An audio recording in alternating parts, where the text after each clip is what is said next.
Hey, good morning. It's Wednesday, January 29th. I want to talk to you a little bit today for our everyday thought time about the coronavirus. The fears of the virus are spreading. Literally tens of millions of people are quarantined in China. It has a long incubation period of up to 14 days, which means we don't know if someone has it or not until maybe as long as 14 days. It's apparently highly communicable. And it's scary, especially with the global ability to travel. Just because someone has something in China doesn't mean it won't bother us here. And the CDC, Center for Disease Control, they're observing possible instances in 30 states, even though only 5 have been confirmed to this point, at least as of this morning. So it's scary. But the coronavirus can't keep us from the most important thing of life. Life is about the worship of the true living God. See, now his temple is no longer in a particular location, it's within us. We are to engage in a life of worship, as Paul urges us to in the book of Romans. My daily life is to be a living sacrifice of worship. So on my path to worship, there are going to be things that will make me vulnerable, will give me fears, scary things like the coronavirus. Well, there's a series of Psalms in the book of Psalms, which are called the Psalms of Ascent.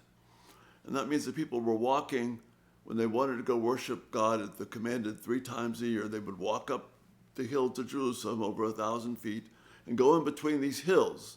And as the daylight faded, they would have these long shadows. And walking with these shadows, you didn't know what was lurking behind the shadows of those hills. Was it wild beasts? Remember, they had lions, bears, wolves, all kinds of things.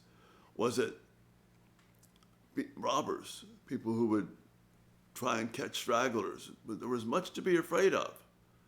So this psalm is an encouragement. So it says, I lift up my eyes to the hills.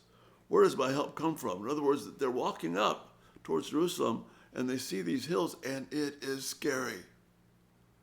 They don't know what's there.